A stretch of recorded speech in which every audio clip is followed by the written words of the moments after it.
Hello class ninth, मैं अंकिता आपकी English educator स्वागत करती हूँ आपका मैग्नेट ब्रेन्स हिंदी पर, जो आपके लिए लेकर आता है हाई क्वालिटी एजुकेशन के साथ साथ बहुत सारे टॉप कोर्सेज जैसे सीबीएसई बोर्ड और UP board, Bihar board, MP board जो कि स्टेट बोर्ड्स हैं। इन सभी का कोर्सेज अवेलेबल है यहाँ पर। उसके अलावा एनटीएसई, सीयूईटी, उसके अलावा ओलंपियाड्स और स्पोकन इंग्लिश, ये सभी कोर्सेज आपके लिए अवेलेबल हैं एकदम फ्री ऑफ कॉस्ट। मतलब आपको इसके लिए कुछ भी पे नहीं करना है। और मैग्नेट ब्रेन्स हिंदी आपको प्रोवाइड करवाता है क्लास 7 से लेकर क्लास 12 तक के सभी कोर्सेज। तो आपको ये अपॉर्चुनिटी मिस नहीं करनी है, बिल्कुल ध्यान देना है, ये अपॉर्चुनिटी मिस ना करें and grab this opportunity as soon as possible. और ई नोट्स और ई बुक्स के लिए आपको डिस्क्रिप्शन बॉक्स में लिंक्स भी दिए गए हैं, तो आप उसे चेक करना भी बिल्कुल ना भूलें। और अब हम बढ़ते हैं हमारे आज के टॉपिक पे, जो कि होने वाली है आपके बी हाइव की बुक की जो पोम है नो मैन आर फॉरेन, उसके मोस्ट इम्पॉर्टेंट क्वेश्चंस। तो चलिए स्टूडेंट्स, देख लेते हैं इन क्वेश्चंस को। सबसे पहला क्वेश्चन है what message does the poet want to convey, और ये है हमारे शॉर्ट आंसर टाइप क्वेश्चंस। तो स्टूडेंट्स, सबसे पहला ही क्वेश्चन है कि किस तरीके के जो मैसेजेस हैं वो पोएट जो है कन्वे करना चाहता है, आपको क्या मैसेजेस देना चाहता है। The poet wants to say that there should be no discrimination between people on the basis of their appearance, religion और रीजन। इसका मतलब ये है कि पोएट ये बताना चाहता है कि किसी भी तरीके का इंसानों के बीच में किसी भी तरीके का भेदभाव ना हो। किसके आधार पे? अपीयरेंस, रिलीजन या रीजन, यानी जिस तरीके के वो दिखाई देते हैं। अब यहाँ अपीयरेंस से मतलब क्या है? आप जिस तरीके से दिखाई देते हैं, मतलब अगर आपका रंग क्या है, तो रंग भेद के आधार पे जिस तरीके से आप दिखाई दे रहे हैं, रंग भेद के आधार पे कभी भी भेदभाव नहीं होना चाहिए। भाई आपका जो रंग है अलग है, मेरा रंग अलग है, शायद मैं सांवली हूँ, आप बहुत गोरे हैं, या आप सांवले हैं, मैं गोरी हूँ, तो उससे फ़र्क नहीं पड़ता है, सब सेम है। कौन कैसे दिखाई दे रहा है उससे कोई मतलब नहीं है। इस आधार पर अगर आपने भेदभाव किया, सिर्फ अलग हैं एकदम, ये नहीं कि कोई कम हो गया, कोई ज़्यादा हो गया, कोई कमतर है, कोई बेहतर है, ऐसा बिल्कुल नहीं है। रिलीजन के आधार पे यानी धर्म के आधार पे सभी धर्म बराबर हैं, इनमें कोई भी किसी भी किस्म की ऊंच नीच नहीं है। और रीजन या एरिया, कि आप उस एरिया से आते हैं वो तो बहुत ही ख़राब एरिया है, या उस रीजन से आते हैं, उस इलाके से आते हैं, अरे वो तो बहुत ही सम्मानित है, ये इस आधार पे कभी भी भेदभाव नहीं होना चाहिए। और किसी भी आधार पे भेदभाव नहीं होना चाहिए, डिस्क्रिमिनेशन नहीं होना चाहिए, ये क्योंकि सब इंसान एक ही हैं, सेम ही हैं। It is inhuman to tease one because of one's different background. मतलब ये इंसानियत के एकदम विपरीत है। ये इनह्यूमेन का मतलब यही होता है कि इंसानियत के एकदम परे हटकर कोई हरकत करना, कि मानो ये इंसानियत ना दिखाई दे रही हो, एकदम हैवानियत हो, तो ये इट्स इनह्यूमेन, ये इंसानियत नहीं है।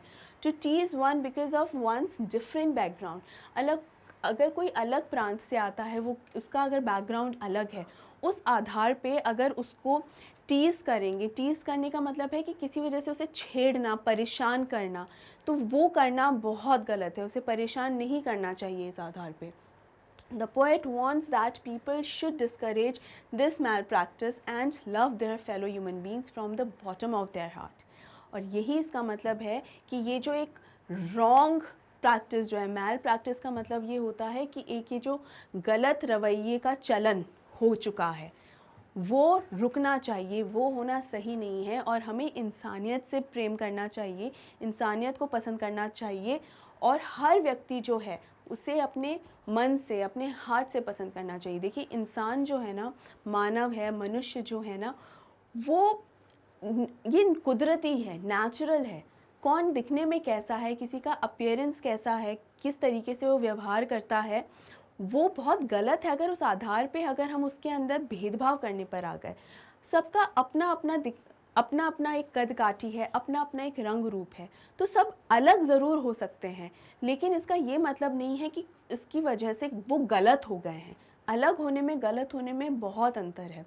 तो अलग होना गलत होना नहीं हो सकता, अलग अलग हैं, गलत नहीं है। तो इस आधार पे कोई भी भेदभाव या इस आधार पे ऊंच नीच करना इट इज़ एब्सोल्युटली रॉन्ग। और यही बात है, यही मैसेज है जो पोएट हैं जेम्स हेरल्ड कर्कप वो हमें बताना चाह रहे हैं, समझाना चाह रहे हैं। नेक्स्ट क्वेश्चन है, how does the poet prove that there are no foreign countries, मतलब किस आधार पे प्रूव कर पाते हैं ये पोएट कि कोई भी फॉरेन कंट्री नहीं है। यानी हम हमेशा यही मानकर चलते हैं कि ये देश हमारा है जहाँ हम पैदा हुए हैं, पले बड़े हैं, या जहाँ हम रह रहे हैं, और इसके अलावा जितने भी दूसरे देश हैं वो तो हमारे लिए फॉरेन हो गए, अब्रॉड हो गए, राइट। तो वो तो हमारे लिए अलग हो गए, पराए देश हैं वो तो हमारे लिए। लेकिन पोएट का क्या कहना है कि नहीं, वो पराए नहीं हैं, अलग नहीं हैं, वो हमारे ही हैं, अलग क्यों मान रहे हैं हम उनको। तो उसने ये बात कह तो दी, लेकिन किस आधार पर उसने ये बात कही वो, और किस तरीके से वो इसे साबित कर पा रहा है अपनी पोएम के ज़रिए, तो हम देख लेते हैं रिटन एक्सप्लेनेशन में कि किस तरीके से वो इसे साबित कर रहा है। The poet proves it with the help of nature. अब यहाँ पर चूंकि कंट्रीज़ की बात है स्टूडेंट्स, इसलिए नेचर की बात यहाँ आ रही है। क्या बता रहा है कि everyone shares the same sun, same earth and same air. यानी ऐसा नहीं है कि कुछ इंसान तो हमारी धरती पे रह रहे हैं, कुछ इंसानों के लिए अलग धरती है, ऐसा तो नहीं है ना। हो सकता है वो जो भूमि का हिस्सा अलग अलग है कि वो उस एरिया में, उस जगह पे रह रहे हैं, ठीक है, हमसे थोड़े से दूर हैं, लेकिन इसका ये मतलब थोड़ी है कि हमसे भिन्न हो गए, ऐसा नहीं है। तो सेम ही सन है सबके लिए। सूरज, 4-5 सूरज थोड़ी उगते हैं कि भाई 4 दिशा हैं, नॉर्थ साउथ ईस्ट वेस्ट, तो साउथ का अपना एक अलग सूरज है, नॉर्थ का अपना अलग सूरज है, ईस्ट का अपना, और वेस्ट का अपना एक अलग सूरज है, ऐसा तो नहीं है ना। They have the same body structure, उनका बॉडी स्ट्रक्चर जो है, उनकी जो बनावट है वो भी सेम है। एंड इट्स फंक्शनिंग एलिमेंट्स, इनके फंक्शनिंग एलिमेंट्स भी सेम है। मतलब आँखों का काम है देखना, तो सब अपनी आँखों से देखते ही हैं, कोई भी आँखों से सुनता नहीं है। तो इसका मतलब पूरी दुनिया में जो है ये सेम ही है। So there should be no biased attitude towards anyone. यानी बायस्ड का मतलब भी होता है भेदभाव। बायस्ड का मतलब होता है कि किसी को लेकर आप बायस्ड हैं, इसका मतलब उस व्यक्ति को लेकर आप ना उसका ध्यान ज़्यादा रखते हैं, अपना वोट उसको देते हैं। Basically vote in the sense ये कोई पॉलिटिकल वोट नहीं है, यहाँ वोट का मतलब ये है कि आप उसकी तरफ, आपका सॉफ्ट कॉर्नर ज़्यादा है बजाय दूसरे लोगों के। तो आप 10 लोगों में से अगर किसी को ज़्यादा इम्पोर्टेंस देनी है या ज़्यादा रिस्पेक्ट देनी है तो वो आप उस एक व्यक्ति को देंगे। फेवरेटिज्म भी कहा जाता है इसे। तो यही है कि so there should be no biased attitude towards anyone. किसी की तरफ भी किसी प्रकार का भेदभाव या फेवरेटिज्म नहीं है। भगवान ने, कुदरत ने, नेचर ने सबके लिए वो एक समान ही रखा है, और इसीलिए ये बात साबित होती है कि कोई भी कंट्री जो है वो फॉरेन नहीं है, वो एक ही है। ओके, हमारा नेक्स्ट क्वेश्चन आता है, what does the poet ask us to remember in the last stanza. मतलब आखिरी स्टेंजा के अंदर पोएट ने हमको क्या याद रखने की हिदायत दी है, यही बताया गया है। And the answer is, the poet wants the ordinary and innocent people whose emotions and sentiments are stirred by some selfish people. Their immoral acts and poisonous views do not deserve attention. इसका क्या मतलब है students? इसका ये मतलब है कि poet ने हमको इस बात के लिए चेतावनी दी है कि हमें ऐसे लोगों से बचकर रहना है जो हमारे कानों में हमेशा जहर ही भरते रहते हैं, हमेशा गलत बातें, नेगेटिव चीज़ें हमें बताते रहते हैं, कुछ ना कुछ हमारे दिमाग में ऊट पटांग डालते रहेंगे, ताकि हमारे सोचने समझने की जो क्षमता है वो कहीं ना कहीं वीक हो जाती है। हमारी जो अच्छी सोच है वो कहीं ना कहीं पॉल्यूट हो जाती है, ख़राब हो जाती है, और हम सही दिशा में नहीं सोच पाते हैं। तो इसी वजह से हमें ऐसे लोगों से हमेशा बचकर रहना चाहिए।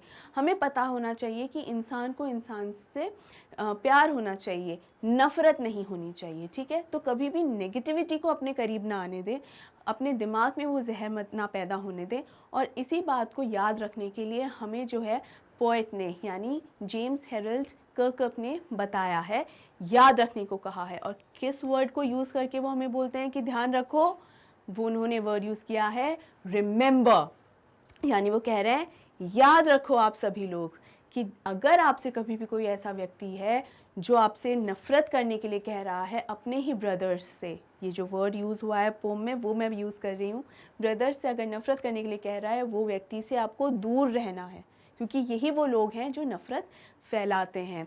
आई होप स्टूडेंट्स आपको ये मीनिंग अच्छे से समझ में आ गया होगा। अब हम बढ़ते हैं हमारे अगले क्वेश्चन की ओर। अगला क्वेश्चन है how are we responsible for war, यानी हम लोग वॉर के लिए कैसे जिम्मेदार हैं, हम कैसे जिम्मेदार हैं कि युद्ध ही हो जाता है। और हम इस तरीके से ज़िम्मेदार हो जाते हैं स्टूडेंट्स कि जब हम एक दूसरे पर ट्रस्ट नहीं करते हैं, एक एक हेट्रेड या एक नफ़रत की भावना होती है हमें एक दूसरे के प्रति, तो वही कहीं ना कहीं कारण होता है जो धीरे धीरे वो जो नफ़रत होती है वो धीरे धीरे युद्ध का रूप ले लेती है, वॉर का रूप ले लेती है। हम एक बिना वजह के कंपटीशन में फंस जाते हैं जहां हम सबसे बेहतर होना चाहते हैं, सबसे आगे होना चाहते हैं, और इसी वजह से हम लोग एक अननेसेसरी कंपटीशन का हिस्सा भी बन जाते हैं। अननेसेसरीली हम अपने आसपास के लोगों से लड़ने लग जाते हैं और इसी वजह से हम लोग वॉर करना स्टार्ट कर देते हैं। आइए अब देख लेते हैं इसका एक written explanation. Everyone is responsible for war. If we start hating our brothers, we will become the cause of tension. इसका मतलब ये है कि हर व्यक्ति जो है, everyone, वो रिस्पॉन्सिबल है युद्ध के लिए, यानी हर एक इंसान जो है वो जिम्मेदार है युद्ध के लिए।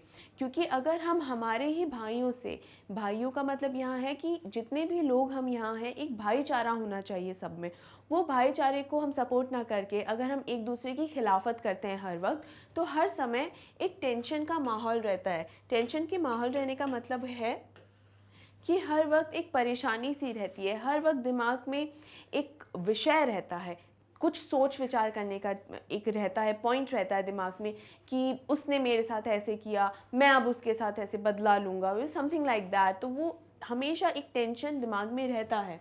And the tension is converted into war one day, और वही जो टेंशन होती है ना, वो एक दिन युद्ध में बदल जाती है। एक दिन वही वॉर जो यही जो टेंशन होती है, यही छोटी छोटी जो मिसअंडरस्टैंडिंग्स हो जाती है, आपसी मतभेद जो हो जाते हैं, वो एक दिन बदल जाते हैं किसमें, युद्ध का रूप ले लेते हैं। So nobody should hate and despise anyone, और यही कारण है कि किसी को भी एक दूसरे से नफ़रत नहीं करनी चाहिए। एक दूसरे को डिस्पाइज करने का मतलब है कि किसी को बुरी तरह इग्नोर करके एक किस्म का रिजेक्शन देना उस व्यक्ति को, कि मैं तुम्हें बिल्कुल डिस्पाइज ही कर रहा हूँ, एकदम मेरे सामने से भी तुम हट जाओ, किसी को बिल्कुल भी पसंद नहीं करना। तो यही कारण है कि इसी वजह से हमें ये, क्योंकि एक टेंशन रहती है हर वक्त, तो हमें वो टेंशन नहीं फील करके हमें वो समस्या के अंदर उलझना नहीं है और ना ही किसी को उलझाना चाहिए। क्योंकि अगर ऐसा ही हमेशा रहेगा तो हमारे अंदर मिसअंडरस्टैंडिंग्स और ज़्यादा बढ़ती चली जाएंगी। तो ज़रूरी है कि हमें किसी से भी नफ़रत नहीं करनी चाहिए, किसी को भी नफ़रत की निगाह से देखना नहीं चाहिए, और ऐसा नहीं होगा तो वो नफ़रत भी, नेगेटिविटी भी कभी नहीं आएगी। Our biased and impolite behavior towards the fellow human beings becomes the cause of unnecessary wars. इसका मतलब ये है कि हमारा ये जो biased attitude होता है, biased attitude का मतलब होता है एक तरीके से भेदभाव करना, कि जैसे मैंने आपको पहले भी समझा, एक किस्म का फेवरेटिज्म आ जाना कि हम इसे ज़्यादा पसंद करते हैं, उसे कम पसंद करते हैं। कहीं ना कहीं ये जाति धर्म को लेकर भी हमारे दिमाग में रहता है स्टूडेंट्स, कि अगर हम लोग, कोई हमारी ही समाज का है, हमारी ही जाति या हमारे धर्म का है, तो हम उसमें उसको ज़्यादा अपनापन दिखाते हैं। जबकि अगर कोई किसी दूसरे धर्म का है तो या किसी दूसरी जाति का है, तो उसके साथ हम उतना अपनापन महसूस नहीं करते हैं। उसका कारण ये नहीं है कि वो वाकई में हमारा नहीं है या अपना नहीं है, उसका कारण ये है कि हमारे दिमाग में एक सोशल कॉन्स्ट्रक्ट है, हमारे दिमाग में पहले से ही ये एक बनाया हुआ एक धारणा बनाई हुई है हम सभी के दिमाग में कि कौन अपना है, कौन पराया है, और वही धारणा को लेकर हम हमेशा से चलते आए हैं और अब उस धारणा के साथ कंफर्टेबल हो चुके हैं कि हाँ ऐसा ही तो होता है। पर ये सच नहीं है, ये सही भी नहीं है। सही बात यही है कि हर व्यक्ति एक समान है। जाति धर्म समाज ये इंसान के बनाए हुए हैं, ये मैन मेड है ना, ह्यूमन मेड है, ये कुदरती या नेचर ने नहीं बनाया है इनको। इसलिए हमें कभी भी किसी के साथ बायस्ड नहीं होना चाहिए, इम्पोलाइट बिहेवियर नहीं करना चाहिए। इम्पोलाइट का मतलब क्या होता है, किसी के साथ दुर्व्यवहार नहीं करना चाहिए। We should always be polite with everyone, हमें सबके साथ अच्छे सलीके से और तमीज़ से बात करनी चाहिए। And let me tell you one thing students, politeness जो होती है वो कभी भी वीकनेस नहीं होती, हमेशा एक स्ट्रेंथ का सिंबल होती है। वही इंसान पोलाइट हो सकता है जो वाकई में स्ट्रांग होता है। जब हम किसी से जब नफ़रत करते हैं ना, या हम में जब कोई कमी होती है, उस कमी को छुपाने के लिए हम इम्पोलाइट होने का बिहेव करने लग जाते हैं। कि हम जब इम्पोलाइट होंगे या हम किसी को जब डराएंगे, सामने वाले पर हावी होने की कोशिश करेंगे, तो हम में जो कमियां हैं ना, वो कहीं ना कहीं छुप जाएंगी। तो ये कहीं ना कहीं यही तरीका होता है कि हम हमारी कमियों को छुपाने के लिए ये सब कुछ करते हैं, जबकि ये करना बिल्कुल गलत है। कमियों को छुपाना नहीं चाहिए, उन्हें एक्नॉलेज करना चाहिए, समझना चाहिए, ताकि उन्हें सुधारा जा सके, ताकि हम लोग इम्प्रूव हो सकें। ये बहुत ज़रूरी होता है। It is something very important, right.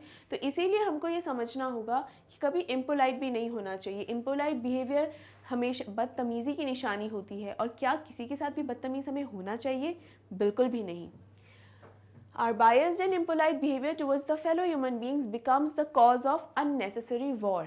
हम जब ये दुर्व्यवहार करते हैं ना, ये फेवरेटिज्म करते हैं, जब हम ये करते हैं, ये ऊंच नीच करते हैं कि हम बेहतर हैं, तुम कमतर हो, हम इस जाति इस समाज से हैं, तुम तो पिछड़े हो और हमसे बहुत पिछड़े हुए हो। ठीक है, मैं किसी जाति के लिए यहाँ नहीं बोल रही हूँ स्टूडेंट्स, यहाँ मैं पिछड़े हुए इसलिए बोल रही हूँ ताकि ये बताना चाह रही हूँ कि हर व्यक्ति ना एक रेस में लगा हुआ है। तो सब ये कि हम तो आगे निकल गए, कुछ लोग पीछे रह गए, उस वे में मैं आपको ये समझाने की कोशिश कर रही हूँ। तो ये आपको समझना ज़रूरी है। तो यहाँ पर आप ये अंडरस्टैंड करें कि यही कहा जाता है कि हम बेहतर हैं, हम इस जगह से आते हैं, हम उस जगह से आते हैं, we are the superiors. No, neither you are superior nor I am inferior. ऐसा कुछ नहीं है, ऊंच नीच नहीं है, कोई कम या ज़्यादा नहीं, सब सेम ही होते हैं। अगर हम ये भावना मन में लेकर आते हैं तो युद्ध ज़रूर होगा, धीरे धीरे वॉर होने लग जाता है, क्योंकि धीरे धीरे वो हाई लेवल पे पहुंच जाती हैं ये सारी बातें। और इसीलिए जो इंसान है ना, ह्यूमन बींग्स जो हैं, वो अननेसेसरी वॉर्स का कारण बन जाते हैं।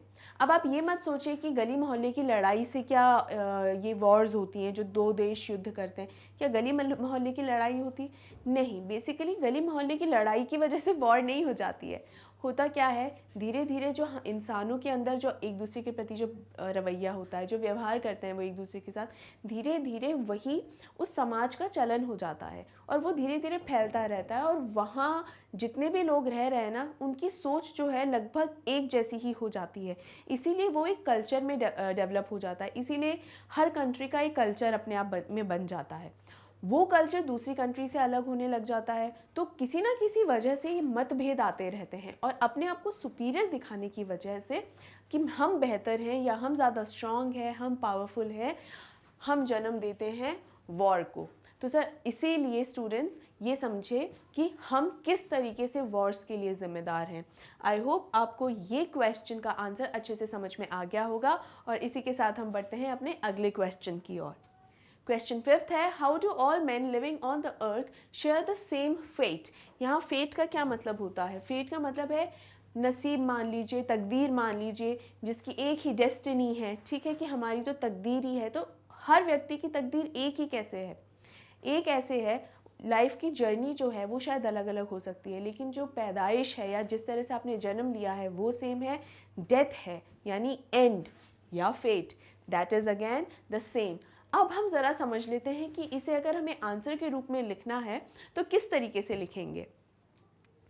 All man living on this earth live and die the same way. देखिए, सबसे पहला सेंटेंस ही जो है वही ये है कि एक इंसान का जो लाइफ होता है ना, वो जिस तरह से जन्म लेता है, वो जन्म लेना और उसका जो डेथ है, उसका मरण, वो एक ही होता है। अब ये तो चलो जीने मरने जैसी बातें आ गई। आप मान लीजिए अगर स्कूल जाते हैं तो आप लोग सभी लोग अपने अपने घरों से निकलते हैं ना, तो that is one same thing no, कि सब लोग अपने घरों से निकल रहे हैं और फिर उनका फाइनल डेस्टिनेशन क्या है, उन्हें पहुंचना है स्कूल। तो दोनों पॉइंट्स ये तो सेम ही रहेंगे ना। हाँ, घर अलग अलग हो सकते हैं, वो अलग बिल्कुल हो सकते हैं, लेकिन निकल तो फाइनली आप घर से ही रहे हो। अब यहाँ ये मत सोचना मैम हम तो हॉस्टल में रहते हैं। अगर हॉस्टल में भी रहते हैं, रेंट के घर में भी कोई रह रहा है, तो उस समय तो बेटा वही आपका घर है, राइट। तो ये आपको समझने की ज़रूरत है। तो यहाँ पर आपको ये अंडरस्टैंड करना है कि स्टार्टिंग और एंड जो है वो सेम ही है। अब हो सकता है जो रास्ता आप लोगों ने चूज़ किया है, भाई कोई किसी एरिया में रहता है, कोई किसी दूसरे एरिया में रहता है, तो ये जो रास्ता होता है ना वो डिफरेंट हो सकता है। जर्नी है, सबकी अपनी अपनी जर्नी हो सकती है। कोई बस से आता है, कोई अपनी व्हीकल से आता है, कोई स्कूल बस से जा रहा है, ठीक है, कोई पब्लिक ट्रांसपोर्ट यूज़ कर रहा है, किसी के पास अपना खुद का व्हीकल होता है, राइट। तो ये सब चीज़ें अलग अलग हो सकती हैं, लेकिन शुरुआत और अंत जो है वो सेम है। और इसीलिए हमारा फेट सेम कहा गया है कि जीना और मरना, ये जो दो चीज़ें हैं ना, जो लाइफ का अल्टीमेट ट्रूथ है, जीवन का सत्य है, सार है, वो यही है। They share the same fate beneath different kinds of colorful dresses and faces. All have the heart of a man. मैं फिर से बताऊंगी, जो man यहाँ पर यूज़ हुआ जा रहा है वो बेसिकली humans को दर्शा रहा है, ठीक है। ह्यूमंस को दर्शा रहा है, इंसानों को दर्शा रहा है, ठीक है। तो यहाँ पर यही बताया जा रहा है कि हर व्यक्ति जो है उसका एक ही फेट है, उसकी जो अंतिम सत्य जो है ना वो एक ही है, और वो है कि उसे डेथ ही होती है फाइनली उसको, चाहे वो कैसे भी कहीं पर भी उसने जन्म लिया हो, कैसी भी उसने लाइफ जी हो, रिच हो, पुअर हो, किसी भी धर्म जाति समाज का हो, कोई फ़र्क नहीं पड़ता। जब वो मर जाता है, जब उसकी डेथ हो जाती है, तो उसका भी सेम ही उसी तरीके से डिकम्पोज होती है उसकी बॉडी भी, जैसे बाकी किसी भी दूसरे व्यक्ति की होगी, राइट। हर एक अलग अलग ड्रेस के नीचे जो कलरफुल ड्रेसेस हम पहनते हैं, या यूनिफॉर्म वर्ड जो यूज़ किया गया है इस पोम के अंदर, वो यूनिफॉर्म जो है, वो ड्रेस जो है, चाहे कितनी भी अलग अलग हो, है ना, लेकिन उनके अंदर जो बॉडी है ना वो एक ही है। And all have the heart of a man. सबके अंदर एक इंसान का ही दिल है, ह्यूमन हार्ट है। किसी के अंदर किसी भी दूसरे पशु का या पक्षी का या किसी और का दिल, या दिल की जगह कुछ और नहीं फिट है। कि हम कहते तो हैं कि पत्थर दिल है, तो पत्थर दिल का मतलब क्या होता है कि ये इंसान में बिल्कुल भी दया भाव नहीं है, लेकिन इसका ये मतलब थोड़ी होता है कि वाकई में एक पत्थर ही रखा हुआ है वहाँ पर। अगर ऐसा हो तो जिंदा ही ना रहे। तो ये हमको अंडरस्टैंड करने की बहुत ज़रूरत है कि सबके सीने में जो है दिल ही होता है finally, right. While they live, they walk on the same earth. After their death, they will be buried under the same earth. अब देखिए, जब वो जिंदा रहते हैं, they walk on the same earth, वो सेम ही अर्थ पे होते हैं। देखिए, किसी के लिए भी ना कोई अलग अर्थ नहीं है कि अच्छा तुम इस ऐसे हो तो तुम्हारे लिए ये अर्थ है, तुम ये हो, हमारे अपने अपने जो आइडेंटिफिकेशन होता है ना, अपनी अपनी पहचान अपन बताते हैं, हम तो ये हैं, हम तो वो हैं, तो हम ये हैं वो है, तो हमारी धरती भी अलग है, या तुम लोग वो हो तो तुम्हारी धरती अलग है ना। इस तरीके से अलग अलग ऐसा नहीं है, सबकी जो धरती जो मिली है सबको सेम अर्थ ही है सभी की। और जब डेथ हो जाती है तब क्या होता है, they will be buried under the same earth. उसी धरती में उनको दफना दिया जाता है या जला दिया जाता है, राइट, उसी धरती में। अब देखिए, यही बताया जा रहा है कि शुरुआत अंत सेम ही है। Understand? The apparent differences of lands and race are only superficial and not real. यानी जो ज़मीन का रेस का मतलब है कि आप कौन से रेस से बिलोंग करते हो, या यहाँ पर रेस को कहा जा सकता है, जाति से भी कहा जा सकता है, धर्म के आधार पे भी माना जा सकता है, रंग रूप के आधार पे भी माना जा सकता है, ये सब है। या लैंड से है कि आप किस जगह से हो, जैसे कोई किसी दूसरी कंट्री से, अगर अलग अलग कंट्रीज से लोग हैं तो ये हो सकता है कि कोई दूसरे जगह पे पैदा हुआ, जैसे अगर प्लैनेट अर्थ है तो कोई ईस्टर्न साइड में पैदा हुआ, कोई वेस्टर्न साइड में पैदा हुआ, ये हो सकता है अलग अलग हो, और ये होता ही है। इसके अलावा हो सकता है कि वहाँ का जिस तरीके का वातावरण है, मौसम है, देखिए वातावरण मौसम का सबसे ज़्यादा असर पड़ता है कदकाठी पे। हर जगह के जो लोग होते हैं, अगर आप ध्यान दें तो वहाँ की कदकाठी सबकी सिमिलर सी होती है। अब देखते ही पहचान जाते हैं कि ये व्यक्ति शायद इस जगह से आया है ना। तो यहाँ पर यही कहा जा रहा है कि ये सब जो है वो तो वो नेचुरल एक असर पड़ता है हमारे वातावरण का हमारे ऊपर, जिस तरीके से हम दिखाई देते हैं, ठीक है, हमारे जीन्स की वजह से हम लोग उस तरीके से दिखाई देते हैं जैसे भी हम हैं, ठीक है। वो किसी की वजह से, उस कारण से हम इन्फीरियर यानी कम या सुपीरियर या बेहतर नहीं होते हैं, ठीक है। तो ये जो ज़मीन और रेस है ना, कि ये हमारी ज़मीन है, हम इस रेस से आते हैं, हम इसे बिलोंग करते हैं, ये सब सिर्फ सुपरफिशियल है। सुपरफिशियल मतलब सिर्फ दिखावा है, दिखावा है और एक्सटर्नल है। ये वास्तविकता नहीं है, सब कुछ सुपरफिशियल है, ये वास्तविकता नहीं है। यही लिखा गया है यहाँ पे। जो रियलिटी होती है, रियलिटी ये है कि ये सब लोग एक ही हैं। आपको उसको अलग अलग समझने की बिल्कुल ज़रूरत नहीं है। आपको ये देखने की कतई ज़रूरत नहीं है कि कोई उस देश से है या उस जगह से है। नहीं, किसी का भी जन्म कहीं पर भी हो सकता है। हमने चूँकि ये बॉर्डर्स बना दिए हैं, सरहदें बना दी हैं, ये सब हम ही ने किया है ना। इस वजह से हम उनको अलग अलग देशों के नाम से, अलग अलग इलाकों के नाम से जानते हैं, लेकिन है तो वो एक ही धरती का हिस्सा है। इसीलिए हमें ये समझना चाहिए कि हर इंसान जो है, ऑल द ह्यूमन और living beings on the earth share the same fate. उनका एक ही नसीब है, एक ही तकदीर है और एक ही अंतिम सत्य है, which is live and die, यानी life and death. I hope students आपको ये आंसर जो है अच्छे से क्लियर हो गया होगा। ये एक इम्पॉर्टेंट क्वेश्चन भी है, ठीक है, इसको भी आप ध्यान रखें। It is one of the important question, अक्सर पूछ लिया जाता है इस पोएम से, तो इसे आपको ध्यान रखना है। अभी हम आगे बढ़ते हैं। क्वेश्चन 6 है, nature doesn't differentiate between man of different lands and races, do you agree with the given statement. देखिए, जो प्रकृति है, कुदरत है या नेचर जो है वो कभी भी इंसानों में differentiate between man of different lands and races, यानी जो लोग अलग अलग जगह से आते हैं, यानी अलग अलग लोग हैं, क्या कुदरत उनमें किसी प्रकार का भेदभाव करती है कि वो लोग मुझे पसंद नहीं है। जैसे सूरज कहेगा नहीं, वो लोग तो मुझे पसंद नहीं है तो मैं अपनी रोशनी उन्हें नहीं दूंगा, मुझे ये लोग पसंद है तो मैं तो बस यहीं चमकूंगा, मैं बस यहाँ राइज होऊंगा और मैं बस यहीं पर ही उगा रहूँगा, मैं यहाँ से ढलूंगा ही नहीं। क्या कभी ऐसा होता है? नहीं, ऐसा कभी भी नहीं होता। सन का अपना एक काम है, सूरज का अपना एक काम है, वो है एक समय पे उगना और फिर एक चक्कर पूरा करके ढलना। तो जिस जगह कहीं वो ढल रहा होता है, उसी समय वो सूरज कहीं और जगह पे उग रहा होता है। Isn't it? यही तो प्रकृति का नियम है और यही प्रकृति का खेल है।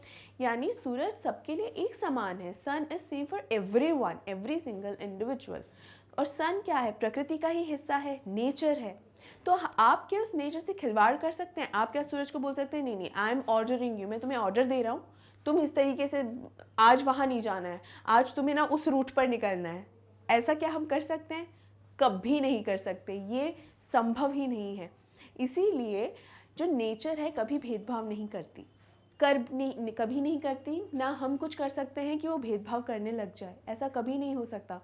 हवा, पानी भी सबके लिए एक समान है, जो पेड़ पौधे हैं सबके लिए एक समान है। ऐसा नहीं है कि किसी को एक ही पेड़ है, वो किसी को तो है कि अच्छा तुम तो मुझे बहुत पसंद हो, मैं तुम्हें मीठे फल दूंगा, लेकिन वहीं कोई और आ गया तो उसे नहीं, मैं तुम्हें तो कड़वे फल दूंगा। क्या ऐसा होता है? बिल्कुल भी नहीं। तो नेचर कभी भी डिफरेंशिएट नहीं करती है, कभी भी भेदभाव नहीं करती है, उसके लिए सब एक समान है।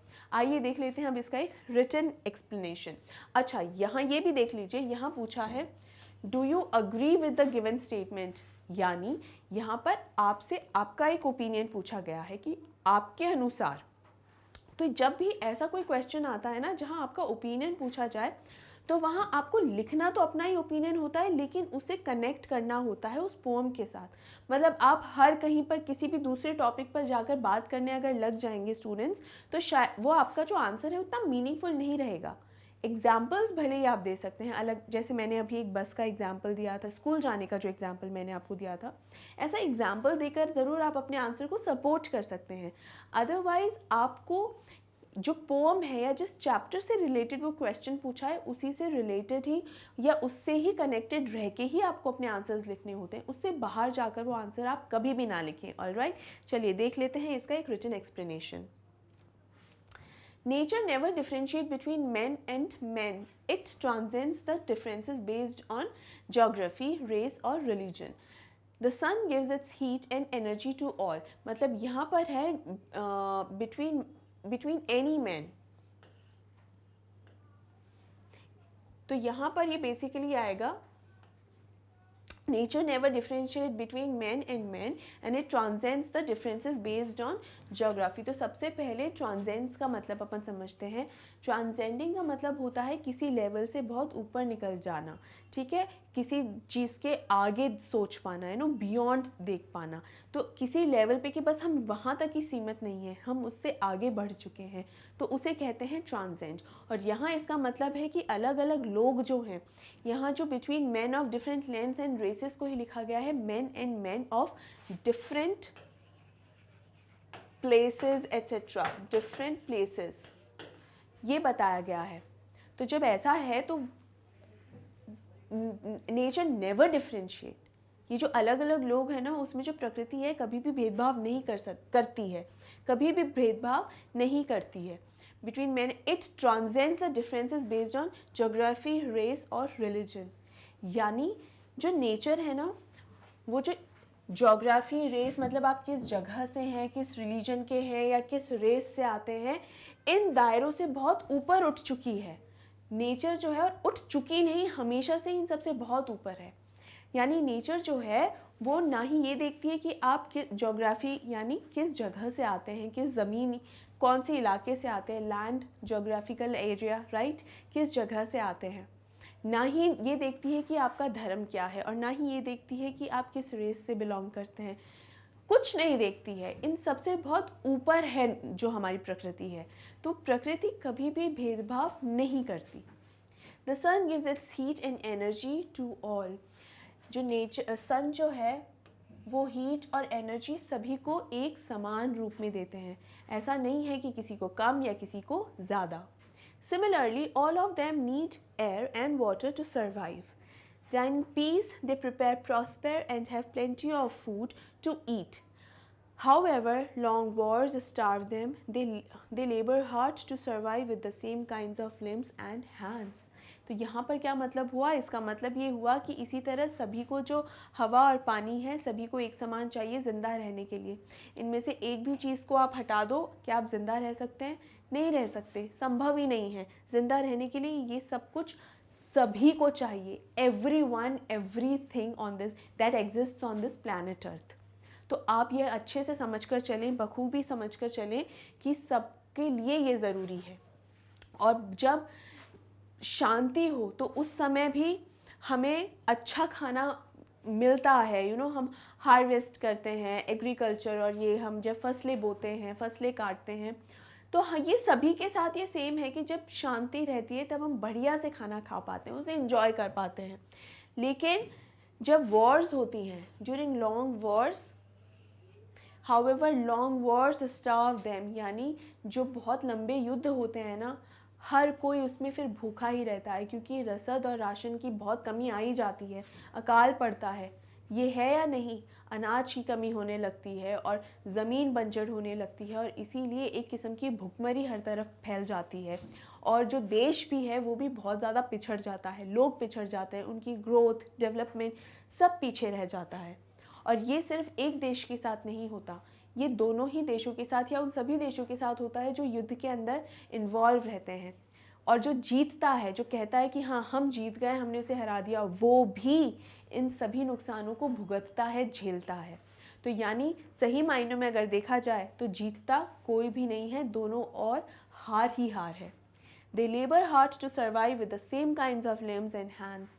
जो मेहनत, यहाँ बेसिकली बात की है स्टूडेंट्स मेहनत की, कि जब काम करते हैं तो हमारे हाथ पैर जो होते हैं उन्हें भी उतनी ही मेहनत लगती है जितनी दूसरे को, किसी भी दूसरे देश के व्यक्ति को जितनी मेहनत लगती है, हमें भी उतनी ही मेहनत लगती है। यानी वो हमसे परे नहीं है, अलग नहीं है, सेम ही है। इसलिए जो कुदरत है वो किसी प्रकार का भेदभाव नहीं करती है। आई होप स्टूडेंट्स आपको वो आंसर भी अच्छे से समझ में आ गया होगा। बढ़ते हैं क्वेश्चन नंबर 7 पे, जो कि है how can we recognise and understand common life in every land. अब यहाँ बात ये हो रही है कि लाइफ कॉमन कैसे है, किस तरीके से जो अलग अलग जगह पे लाइफ कॉमन कैसे है। अब देखिए, इसका ये मतलब नहीं है कि जो जिस तरीके का जीवन हम जी रहे हैं वो सेम हो, वो पॉसिबल नहीं है। वो मत समझिए आप कि जिस तरीके से हमारी लाइफ है एज इट इज़ लाइफ किसी दूसरे जगह वाले की भी होगी, चाहे दूसरा शहर हो या दूसरी कंट्री हो या दूसरा कॉन्टिनेंट हो, कुछ भी हो। सेम का मतलब यहाँ बेसिकली ये होता है कि हर इंसान को अगर खाना खाना है, अगर अनाज चाहिए तो वो फसल ही उगानी पड़ती है। अगर आप कोई बोले कि नहीं वहाँ पर तो ना मशीन में अनाज बनता है, ऐसा नहीं है, वो कहीं नहीं बनता। हाँ, अनाज से ये हो सकता है कि उस जैसे गेहूँ उगता है यहाँ भारत में, तो अगर गेहूँ उगता है तो ये हो सकता है कि अलग अलग चीज़ें, अलग अलग रेसिपीज़ कहीं बनती हूँ, लेकिन ये तो नहीं कि गेहूँ वहाँ बनता है, ऐसा तो नहीं हो सकता है ना। तो यही कहने का मतलब है कि अगर आपको गेहूँ चाहिए तो उसे उगाना पड़ेगा, तो वो मेहनत सबके लिए एक समान होगी। बाकी तो कुछ फ़र्क इस हिसाब से रहता है आप किस जगह में हैं, वहाँ कैसी खेती है, उस जगह कौन सी जगह की खेती चलती है। जैसे चावल है, चावल को बहुत पानी लगता है, धान के जो खेत हैं बहुत पानी लगता है, तो एक ऐसा इलाका जहाँ पानी की थोड़ी कमी है, जैसे राजस्थान हो गया, तो ये वहाँ की फसल, मशहूर फसल क्या हो जाएगी? वो नहीं होगी। तो इसीलिए हमें ये समझने की ज़रूरत होती है कि यहाँ कभी भी इस चीज़ से ये कन्फ्यूजन हमको कभी नहीं होना चाहिए कि सेम लाइफ ही कैसे, अलग अलग। सेम लाइफ का मतलब बेसिकली सिर्फ ये इससे है कि स्ट्रगल सबके लाइफ में होती है, exact same to same struggle नहीं होती, बट स्ट्रगल होती है, हर किसी की लाइफ में होती है। चाहे वो एक छोटा सा बच्चा हो, चाहे वो एक मैच्योर अडल्ट हो, या कोई बुज़ुर्ग हो, चाहे कोई भी व्यक्ति हो, हर किसी की लाइफ में स्ट्रगल होती है। और हमें ये भी अंडरस्टैंड करने की ज़रूरत है कि वो जो स्ट्रगल है ना, ये सोच कर हमको नहीं बैठना चाहिए कि ये 5 साल के बच्चे की लाइफ में क्या ही स्ट्रगल है। नहीं, वो 5 साल के बच्चे की लाइफ का स्ट्रगल ये होगा कि उसके लिए अपना इरेज़र, उसका जो पेन है या पेंसिल है, अगर वो उसके पास नहीं है तो वो किसी भी युद्ध से ज़्यादा बड़ा टेंशन उसके लिए ये होगा कि मेरे पास मेरा रबड़ नहीं है, मैं अपना काम नहीं कर पाऊँगा, तो मुझे टीचर जो है, मैम है, शायद डांटेंगी कर। तो उसके लिए किसी भी वॉर से ज़्यादा प्रॉब्लमेटिक बात ये होगी। तो हर एज के अकॉर्डिंग वो चीज़ होती है। तो आप ये ज़रूर समझें, स्ट्रगल हर किसी के लाइफ में है, चाहे वो किसी भी देश का हो, किसी भी जगह का हो, कहीं भी हो। अब इसका रिटन एक्सप्लेनेशन देख लेते हैं। All human beings are woven in the wreath of humanity if our vision is not in the wreath of humanity, if our vision is not clouded by narrow ideas, we can recognize and understand common life in every land. All men are born and brought up in the same way. They love, hate, and sleep in the same way. Peace and love bind them together. इसका क्या मतलब होता है students? इसका ये मतलब होता है कि हर लोग, जितने भी लोग हैं ना, वो एक धागे में, इंसानियत के धागे में पिरोए हुए हैं।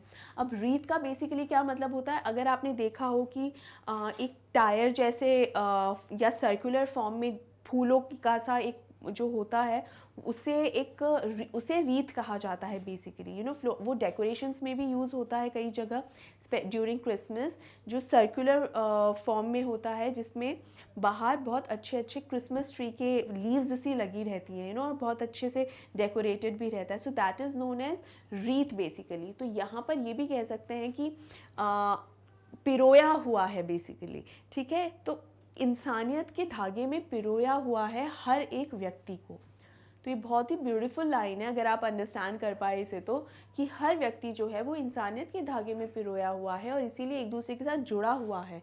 और अगर हम ध्यान से देखें तो अगर हमारा है ना, छोटे विचारधाराओं से अगर हम ना घिरे हों, कि हमारी विचारधाराएं छोटी ना हो, हमारी सोच छोटी ना हो, और अगर हम ये समझ सकें कि सबकी जीवन में स्ट्रगल होती है, हम ही नहीं है जिसके जीवन में स्ट्रगल है, हर व्यक्ति के जीवन में स्ट्रगल होती है, अगर हम ये समझ सकें और अपने नज़रिए को धुंधला ना होने दें, हम हमारी सोच पर पर्दा ना फिरने दें, और अगर समझ सकें कि सब जगह जो है जीवन एक समान ही होता है, तो हम अंडरस्टैंड कर पाएंगे कि हर किसी को स्ट्रगल से गुजरना होता है और हर किसी की लाइफ जो है कॉमन लाइफ होती है। All men are born and brought up in the same way. हर व्यक्ति जो है वो एक ही तरीके से जन्म लेता है, उसका लालन पालन पोषण एक ही तरीके से होता है, उसे भी दोनों वक्त का खाना चाहिए, पीने के लिए पानी चाहिए, तो वो भी एक ही तरीके से उसका जो जीवन निर्वाह है ना, वो एक ही तरीके से होता है। They love, hate and sleep in the same way and peace and love bind them together. यानी उनके जो भाव होते हैं ना, इमोशंस, उन्हें भी गुस्सा आता है, नफ़रत भी होती है, गुस्सा आना, और किसी से प्यार होना, किसी को पसंद करना, रूठ जाना, फिर किसी को मनाना, ये सभी इमोशंस जो है ना, ये सभी भाव हैं, ये हर व्यक्ति में मौजूद होते हैं, है ना। बस बात ये है, जो नेगेटिव भाव है, हमें किस व्यक्ति को कितना कंट्रोल करना आता है, ये उन्हें एक दूसरे से अलग बना देता है, और यही उन्हें सेल्फिश बना देता है। कई बार नेगेटिव भाव जो होता है, तो वो हमें नहीं अपने ऊपर आने देना है। और जो शांति और प्रेम है, सिर्फ उसी के कारण हम सब लोग एक दूसरे से वी आर बाइंड टुगेदर, यानी हम लोग एक साथ रह सकते हैं, खुशी खुशी रह सकते हैं, और तभी जो वॉर्स हैं हम उनसे दूर हो सकते हैं। आई होप स्टूडेंट ये क्वेश्चन का आंसर भी आपको अच्छे से समझ में आ गया होगा। नेक्स्ट क्वेश्चन की ओर बढ़ते हैं।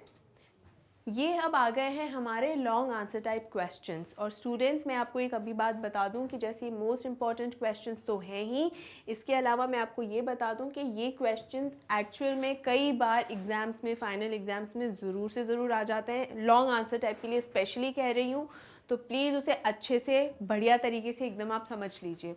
तो पहला जो क्वेश्चन है वो है, हाउ आर वी अलाइक, हम सब सेम कैसे हैं। Explain in context with the pome. अब यहाँ पर आपसे, जैसे पहले भी मैंने आपको कई दफ़ा समझाया है कि आपको जब भी, भले ही आपका खुद का ओपिनियन ही क्यों ना मांगा गया हो, आपको अपना ओपिनियन भी जिस पोम से या जिस चैप्टर से वो क्वेश्चन आया है उसी चैप्टर से या उसी पोम से रिलेटेड आपको वो बात अपनी पूरी कहनी होती है। ऐसा नहीं है कि उससे हटकर आप कहीं और की ही बात कहने लग जाएं। हाँ, एग्जाम्पल ज़रूर आप दे सकते हैं अलग अलग, या अच्छे उम्दा एग्जाम्पल्स जो हैं वो आप ज़रूर दे सकते हैं, लेकिन आपको उस पोम या चैप्टर जिससे भी वो क्वेश्चन है उस चैप्टर से आपको नहीं हटना है, राइट। अब यहाँ आपसे क्या पूछा गया है, explain in context with the pome. इस पोम के कॉन्टेक्स्ट के अंदर जो बात कही है, इसके कॉन्टेक्स्ट में जो आपसे पूछा गया है, बेसिकली आपको वो ज़्यादा ध्यान में रखना है। आई होप ये क्वेश्चन सबसे पहले आपको क्लियर हो गया होगा। अब हम बढ़ते हैं इस क्वेश्चन के आंसर की ओर। वी ऑल आर अलाइक, हम सभी एक समान ही हैं। देखिए, इस पूरे पोम के अंदर जो है वो कर्कप ने ये एक ही बात बोली है कि हम सब एक समान हैं, अलग अलग नहीं हैं। जितने भी डिफरेंसेस हैं ना, वो मैन मेड है या मैन क्रिएटेड है, इंसानों ने ही उन्हें बनाए हैं। वास्तव में इस तरीके का कोई डिफरेंस होता नहीं है, ठीक है। तो इसीलिए हम सब एक समान है। अलाइक मतलब एक जैसा दिखना, एक जैसा दिखना एक्चुअली एक जैसा होना, सेम होना। We have same body structure. All of us need air to breathe, sun to get sunlight, and warmth and water for many purposes. Our daily routine is also almost the same. अब देखिए, यहाँ तक भी अगर हम देखेंगे तो यही बात कही गई है कि हम सभी को, हमारा जो बॉडी स्ट्रक्चर है वो सेम है। तो बॉडी स्ट्रक्चर का मतलब जो बनावट है शरीर की, यहाँ आपकी हाइट, आप कितने ज़्यादा टॉल हैं या कितने ज़्यादा शॉर्ट हैं उसकी बात नहीं, जो बनावट है वो सबकी एक जैसी ही है, अलग नहीं है। मतलब किसी का भी जो सर होता है या ये जो मुंह होता है ना, वो ऐसा नहीं है कि आप सीधे खड़े हैं लेकिन आपका मुंह पीछे की तरफ है, ऐसा कभी होता है क्या? ऐसा नहीं है। या हाथ पैरों की जगह, या पैर जो है हाथों की जगह फिट हुए हैं, ऐसा कुछ है नहीं। वो सब सेम ही है बॉडी स्ट्रक्चर। और हम सभी को सांस लेने के लिए एयर चाहिए। पानी से हम सांस नहीं लेते, पानी से हम सिर्फ प्यास बुझाते हैं, सांस नहीं लेते हैं उसमें। सन चाहिए सनलाइट के लिए, सनलाइट चाहिए हमको, सन वो सन से ही मिलती है। किसी को भी मून से सनलाइट नहीं मिलती है, या किसी को भी सनलाइट के लिए कोई भी हमारे पास इस तरीके का डिवाइस नहीं है कि हमें सनलाइट दे दे, राइट। और उसी से ही हमें वार्मथ भी मिलती है, गर्माहट मिलती है, और पानी से हम बहुत सारे पर्पसेस होते हैं। तो ये नेचुरल कंपोनेंट्स, एलिमेंट्स जो है ना, वो हम सभी को चाहिए, जिससे हमारे बहुत सारे जो डेली रूटीन का भी जो काम हमारा होता है ना, वो भी हमें इन्हीं सब से कंप्लीट हो पाता है। अब देखिए, डेली रूटीन से बात आ जाती है। Our daily routine is also almost the same. मतलब हम सभी लोग जब सुबह जागते हैं तो हमें मुँह धोना होता है। अब यहाँ मैं छोटे बच्चों की बात तो नहीं कर रही हूँ, क्योंकि वो तो बिना मुंह धोए एकदम चर्पी और एकदम नॉटी, नटोरियस, मिस्चीवियस होते ही हैं। उनकी बात नहीं कर रही हूँ, क्योंकि वो तो छोटे बच्चों का एक अलग ही माहौल है। खैर, हर इंसान जो है सुबह उठता है, जो उसकी रूटीन एक होता है, जो वो मुंह धोता है, ब्रश करता है, ठीक है। तो ये आपको अगर और मॉर्निंग बिजनेस भी करता है, तो ये जो जितनी भी चीज़ें हैं वो सब किसका हिस्सा है? आपके रूटीन का ही हिस्सा है। तो कहीं ना कहीं डेली रूटीन आपका जो होता है ना, वो सेम सा ही होता है। फिर जो बच्चे होते हैं उन्हें स्कूल जाना होता है, कुछ को कॉलेज जाना होता है, यूनिवर्सिटी जाना होता है, कुछ को काम पर जाना होता है। घर पे जो रह रहा है उसको घर के काम संभालने होते हैं, खाना बनाना, फैमिली को देखना, ये सब कुछ करना होता है। तो ये जो काम का, ये जो जिस तरीके से ये काम हो रहे हैं, जिस समय पर ये काम हो रहे हैं, जहाँ जहाँ ये काम हो रहे हैं, वो जो सेम चीज़ है पूरी दुनिया में लागू है। हो सकता है काम आपका अलग हो, काम का आपका समय हो सकता है कि जो वर्किंग आवर्स होते हैं वो अलग अलग हो, लेकिन आप अगर देखें रूटीन तो सब सेम ही है। We get up in the morning, take a bath, Have breakfast and go to work or school. All of us long for love. We all sleep at night and wake up in the morning. इसका मतलब ये है कि हम सभी सुबह उठकर नहाते हैं, मॉर्निंग बिजनेस जो करते हैं. Have breakfast and go to work or school.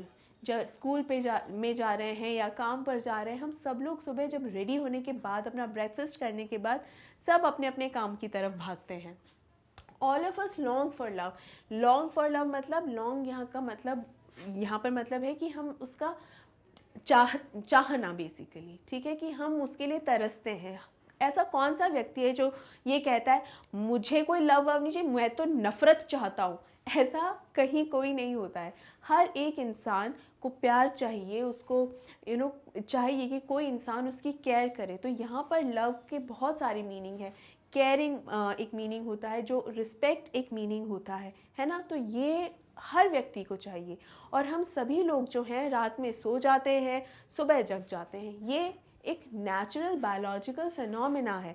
अब देखिए, अब आप ऐसा ना सोचें कि मैम कई लोगों का जो काम है वो तो लेट नाइट आवर्स में भी होता है. जैसे कई कॉल सेंटर्स इस तरीके के होते हैं जहाँ पर रात को वो काम चल रहा है. देखिए, वो एक स्पेसिफिक कंडीशन है कि वहाँ पर इस तरह से काम चलता है, तो आपको वहाँ पे लेट नाइट वर्किंग आवर्स आपके होते हैं, ठीक है, या ड्यूरिंग नाइट आवर्स आपके वर्किंग आवर्स होते हैं ना, उस समय पे होते हैं, राइट.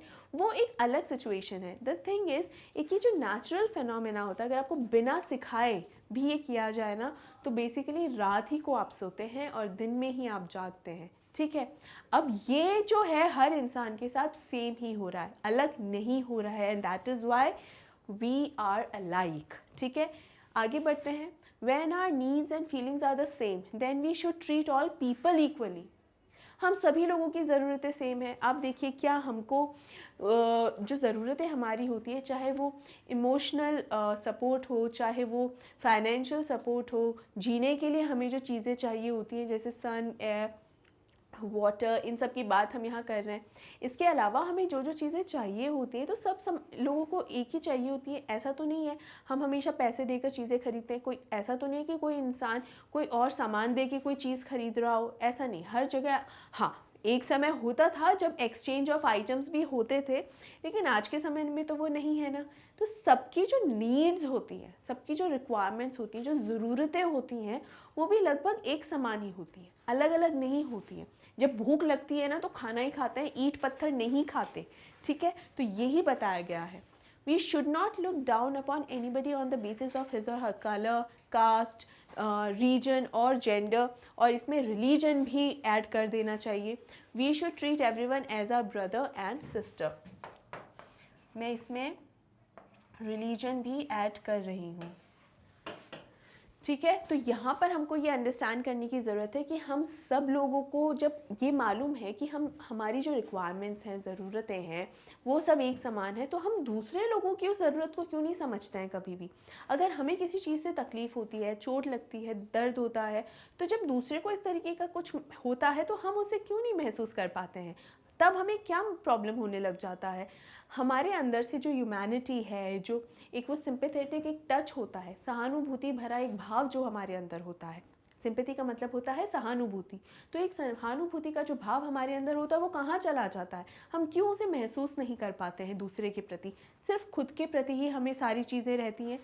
एम्पैथी होना बहुत ज़रूरी है. ये वर्ड यहाँ समझ लीजिए, एम्पैथी, EMPATHY. एम्पैथी का मतलब होता है दूसरों का दुख दर्द, दूसरों की जो तकलीफ़ें हैं या दूसरों के जो भाव हैं, उन्हें आप समझ जब पाते हैं, उसे कहते हैं एम्पैथी.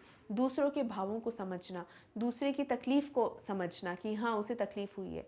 ये एम्पैथी ही कहीं ना कहीं हमारे अंदर से चली जाती है ना, तभी नफ़रत उसकी जगह ले लेती है और तभी वॉर्स हो जाते हैं.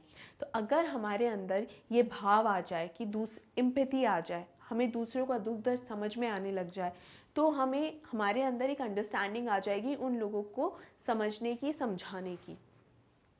और हमें किसी को भी, इसका मतलब है we should not look down upon anybody. Look down upon anybody का मतलब होता है कि किसी को भी हमें इस नज़र से नहीं देखना चाहिए कि तू तो हमसे कम है. ये कभी भी नहीं सोचना चाहिए. मतलब एक कि तुम इन्फीरियर हो हमसे, या तुम हमसे किसी भी तरीके से कम हो, या हमारे से पीछे हो, तुम हमारे से आगे नहीं. ये कभी भी नहीं सोचना चाहिए, कभी भी दिमाग में ये विचार नहीं लाना चाहिए। और जाति, धर्म, जगह और जेंडर, जैसे औरत और आदमी में भी जो भेदभाव करते हैं ना कि आदमी ज़्यादा सुपीरियर है, औरतें इन्फीरियर हैं, ऐसा कुछ नहीं है। ये इन्फीरियरिटी और सुपीरियरिटी का जो कॉन्सेप्ट है वो सिर्फ मैन क्रिएटेड है, इंसानों ने ही उसको बस क्रिएट किया है। रियलिटी में ऐसा कुछ भी नहीं है, इट डज़ नॉट एग्जिस्ट। तो इसीलिए in reality it exist only in terms of कि हमने वो बना दिए हैं, अदरवाइज़ ये नहीं होता है। इसीलिए हमें अंडरस्टैंड करना चाहिए कि किसी को भी जाति, धर्म या उसके जेंडर के आधार पे कि वो आदमी है या औरत, इस आधार पे भेदभाव नहीं करना चाहिए और इस आधार पे उसको नहीं देखना चाहिए कि तुम तो बड़े तुच्छ हो, हम बहुत खास हैं। नहीं, ये नहीं है। We should treat everyone as our brother and sister. हमें सभी को अपने भाई बंधुओं की तरह ही ट्रीट करना चाहिए। एक कनेक्शन होना चाहिए, एक इंसानियत का भाव होना चाहिए, एक बॉन्ड होना चाहिए आपस में, ताकि एक अंडरस्टैंडिंग डेवलप हो सके और कभी भी जो नफ़रत है अपनी जगह ना बना सके।